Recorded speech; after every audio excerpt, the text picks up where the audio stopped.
afternoon, ladies and gentlemen. I'd like to welcome you all to the Monetary Policy Statement reading for the month of June 2024. My name is Andre Wana, and I'm the Acting Director, Communications Department here at Bank of Uganda. And to start us off, I'd like to introduce the members of management of Bank of Uganda that are here with us.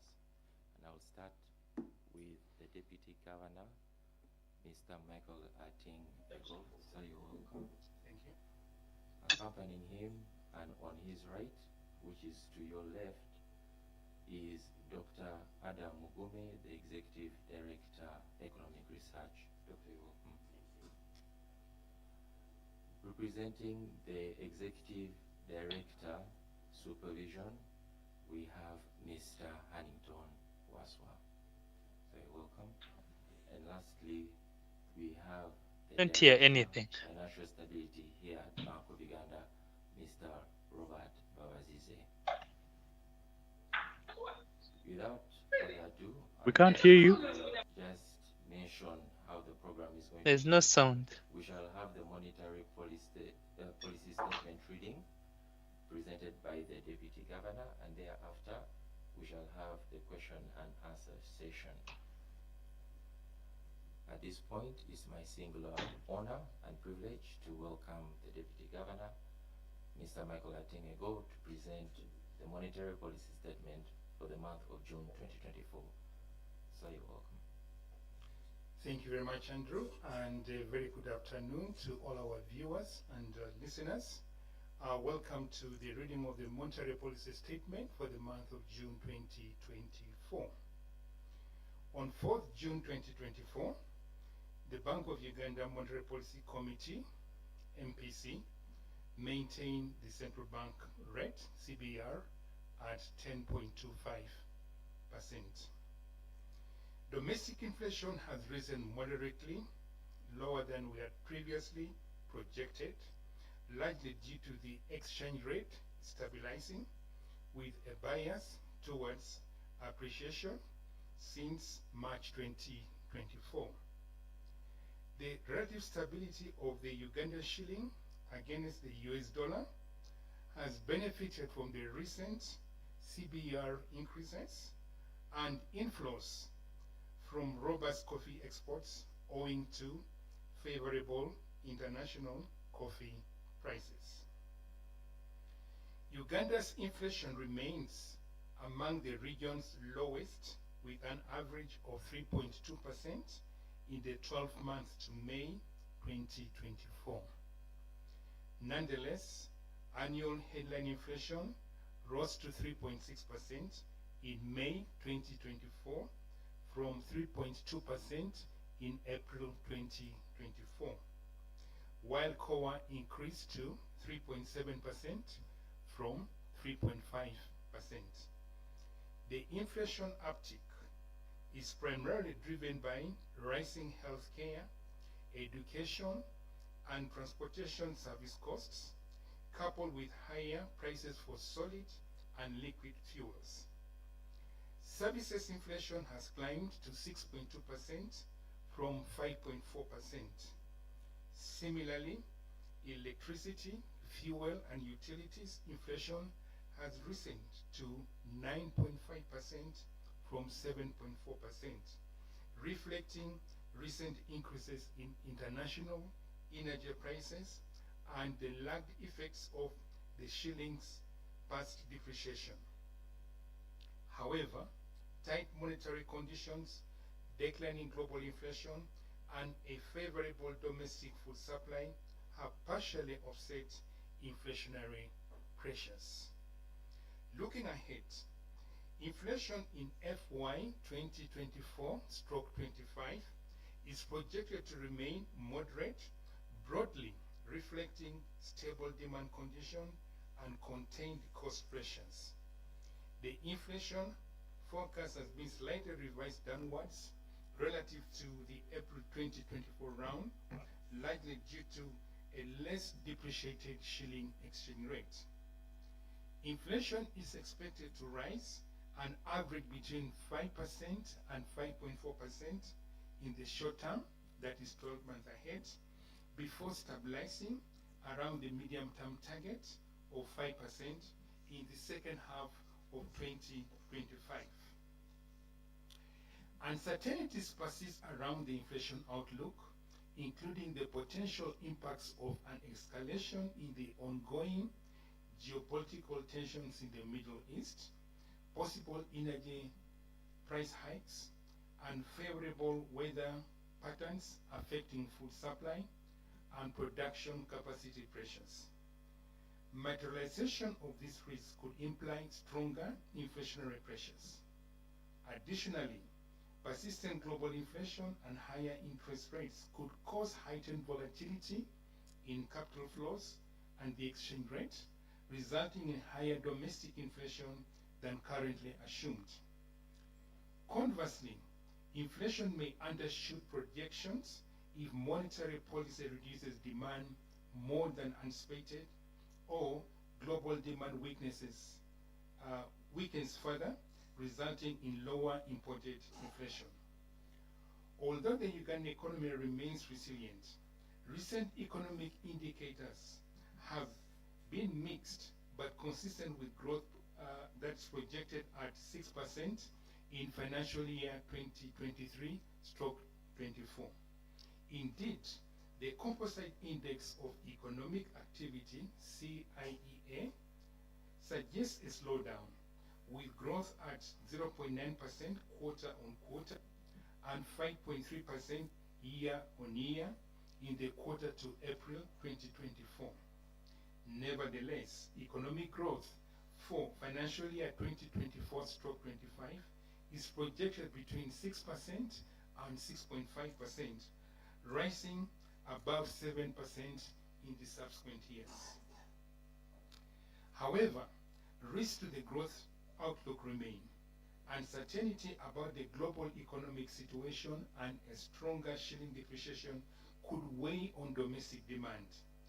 Private sector credit growth could weaken further due to tighter domestic financing conditions, resulting in lower demand.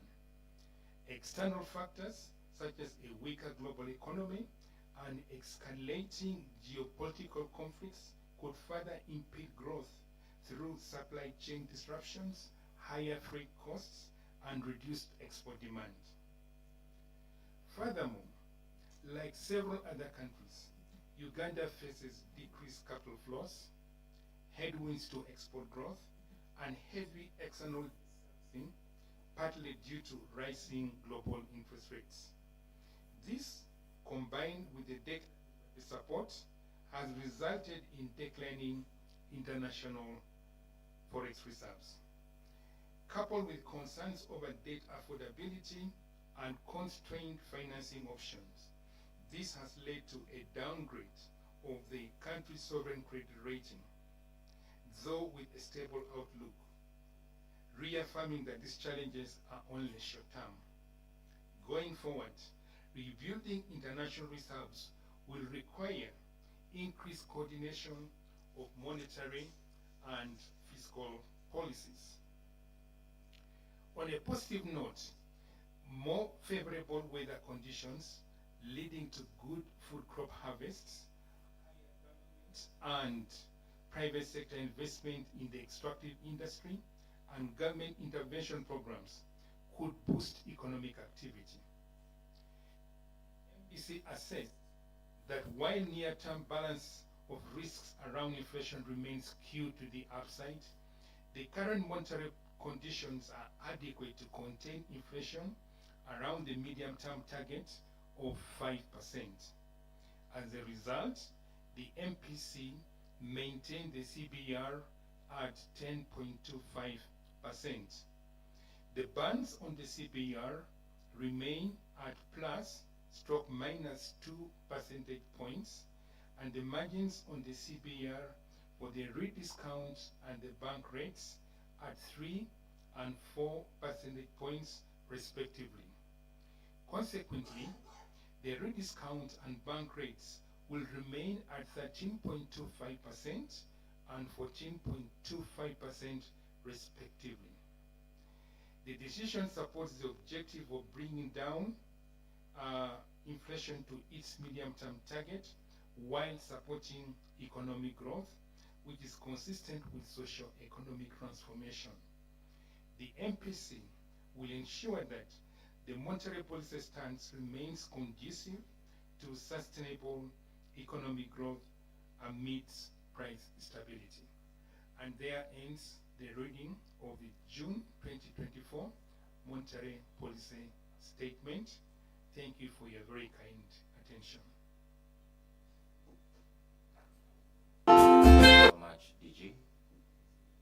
The statement will be shared on the Bank of Uganda website and will also be published in the newspapers in the subsequent days. It will also be shared with the members of the media that are here. And with that, would now like to go into the question and answer session. Please kindly mention your name and the media house that you work for, and then you can go ahead with your question. We'll start off with Samuel Setumba from NTV, and he asks, what do you assess to be the impact of government fiscal consolidation policy at the end of the financial year vis-a-vis growth in domestic arrears?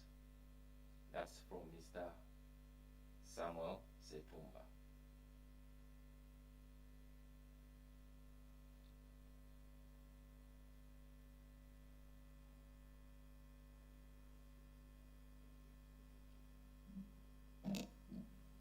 We can start with that question for now, as it's the only question that we have. Thank you, DG. Okay, I think what fiscal consolidation entails is efforts to raise or to increase tax revenues while rationalizing government expenditures to try to bring down the government budget deficits. And in rationalizing government expenditures, you only choose those expenditures that are productive, that address the social needs, while getting rid of non-productive expenditures. Now, my understanding of the payment of domestic arrears is that the arrears government pays are areas that have been verified. And those areas that are verified is what is considered in the budget for any budget. So, fiscal consolidation vis-a-vis arrears payment, while aware of the fact that these areas are owed to the private sector, are also key for supporting economic activity. So it means that the faster government does verify these areas and puts them in the budget and considers them as a priority, is consistent with the story of fiscal consolidation. Thank you so much, DG. We have two more questions. One is from Mr. Fred Ojambo from Bloomberg, and he asks, what is the outlook for interest rates given an expected increase in domestic borrowing by government? And Samuel asks another question, and he asks, you are forced to keep the monetary policy tight. Isn't the private sector headed for tougher times? Those are the two questions that we have for now. Thank you. If I get the questions correctly, the impact of domestic financing on interest rates, and then the second question is to deal with tight monetary policy, and on what?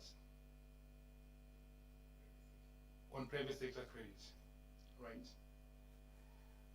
On the first one, certainly, you've all heard of the term crowding out. When government increases its borrowing from the domestic financial system, it's said to be crowding out the private sector because the amount of lendable resources from the domestic financial system is assumed to be fixed in a short run. So if government increases, it is proportional borrowing from that from the system, from the domestic financial system. It means that the private sector is going to get less. So in terms of quantity, and also maybe in terms of the price. So there is that option of the private sector either paying a higher amount or just being rationed out in terms of the amount that is being allocated to it. And because government is also considered like a risk-free borrower, most of the lenders from the financial system would prefer to give to government.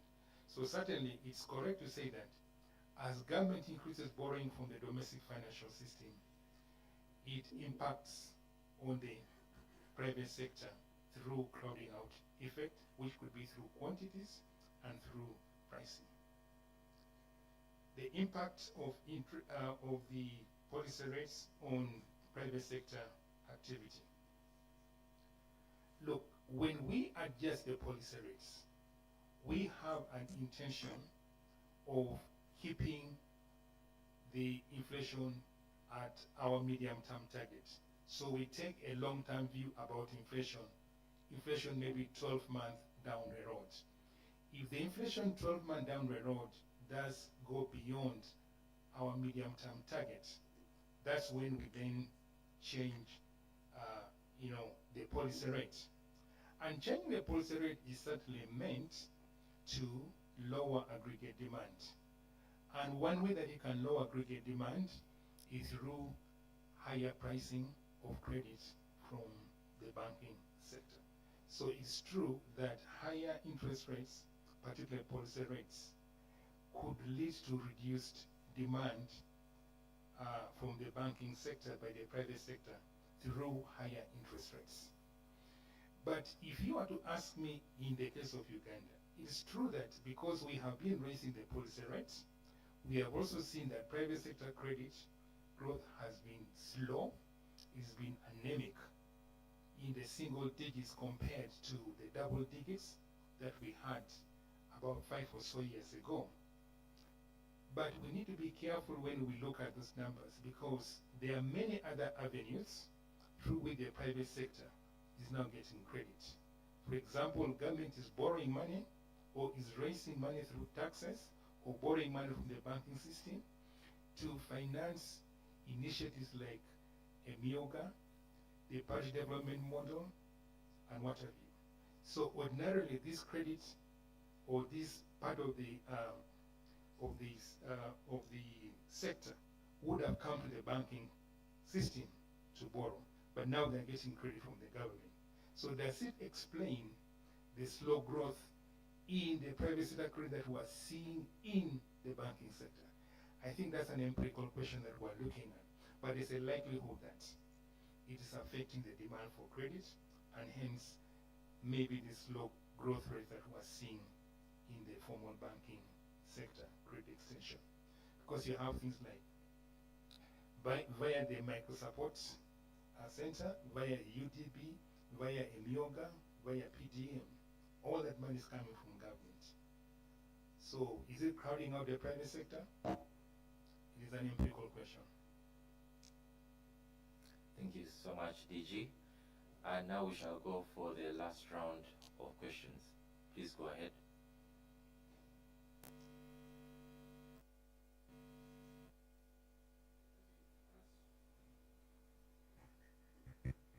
Okay, thank you. My name is Victor Taibwa. I work with NBS TV. DG, my question is in line with the first one. Is government still pursuing the fiscal consolidation policy, or it is now on budget expansion? I think that question, we need to go for the long haul. Where are we coming from in terms of the fiscal deficit? Let's go like 5 or 6 years ago. And where are we today? Is the fiscal deficit smaller than where we were 5, 7 years ago? I think it is, right? But you can also argue that maybe where we wanted to be, all right? We have not been there. And you need to ask yourself why. I think there have been lots of pressures on government. For example, there are things like floods. You know, the bridge, Katonga Bridge breaks down, this bridge is washed down. These are things that you are not planned for. So do you leave the bridge unattended to because you want to achieve a certain fiscal deficit? But I think overall, there's fiscal consolidation taking place if you take it from the long haul. But in the interim, inter years, it may keep varying. You might have wanted a smaller one, but slightly higher, because of some emergencies that come. But maybe Adam, you can weigh in on this one. Did you say, I think in 21, 22, for example, fiscal deficit as the share of GDP was around 7.7. It dropped to 5.1, I think, in 22, 23. Yeah, and then we're expecting to be around 4.3 this year. Although in the next financial year, it edges up a bit according to the budget, and it starts coming down. So overall, when you analyze the trend, you see that yes, remember the target is 3% under ESC over exploitation. You discover that by 2026, 27, actually will be below the 3% of the compared to ESC over exploitation. So once you look at in that way, the trend, given the fact that you have one-offs, for example, like next year, I think you have things like when you increase the railway line expansion, then you have a bit of an increase. But overall, I think you have to see that it is converging toward the 3 under ESC target.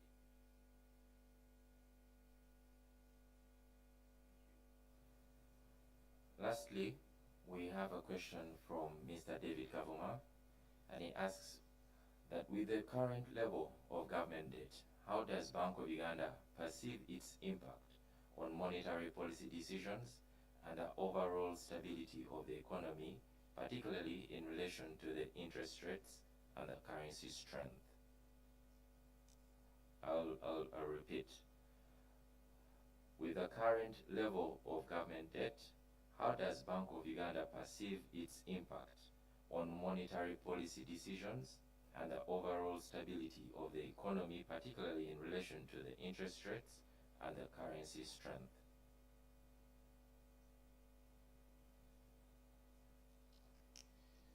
Okay. I think the level of debt, when measured as a percent of GDP, may not be that worrying. I think what should worry us most is the ratio of things like debt service to tax revenue, debt service to exports. There are countries whose debt to GDP is about 150, 200%. And they are able to sustain it because the liquidity ratios, that is the debt service to tax revenues, debt service to exports, are very, very low. Now, in the case of Uganda, the debt service to tax revenues is anywhere north of 30%. So what that means is that for every 1 shilling you collect in tax revenues, you are going to spend 30 cents servicing debt. So what happens is you are crowding out other expenditures, such as social expenditures meant for health, education, for infrastructure, for development expenditures. So as this increases, for example, it's moving towards the mid-30s now. It means that you're having fewer and fewer resources for some of these expenditures. So that's how I see the impact of this debt on these other things. Now, if you take, for example, external debt, you are borrowing in hard currencies like the US dollar, the euros, SDRs, what have you. Now, if the investment, if what this money is borrowed for is not generating a supply-side response for exports, it means that your capacity to service this debt, which is going to be paid out in foreign currencies, is going to be constrained. And that's why, as a central bank, of course, we are concerned that we are not generating sufficiently enough dollar resources to service our debt.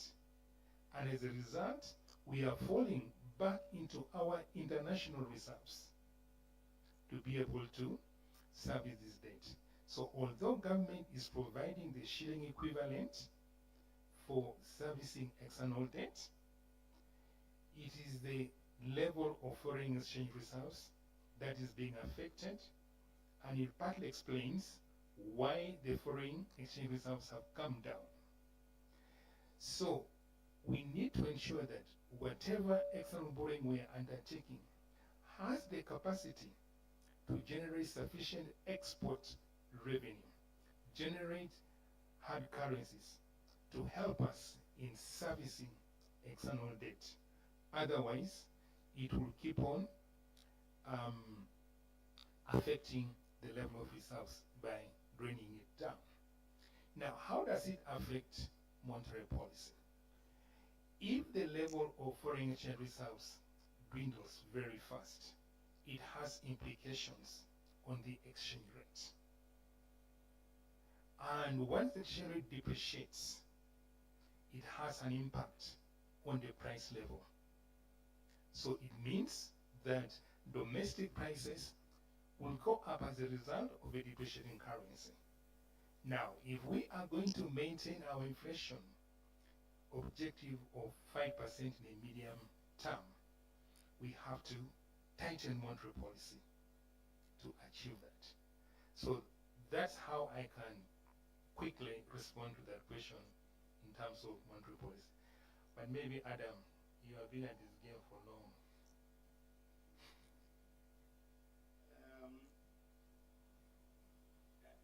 I think it's a question of differentiating between now and tomorrow. Now meaning this fiscal year and probably next, and then vis-a-vis the outlook. We are talking about the data accumulated over the period, going into roads, going into the oil infrastructure, and also going into the energy, the power dams. So the question therefore is, are these investments that the government incurred today, which we are serving today, and we are talking about debt, high data dynamics, are they able, and will they in the future generate more growth and probably the dollars? Think about the oil.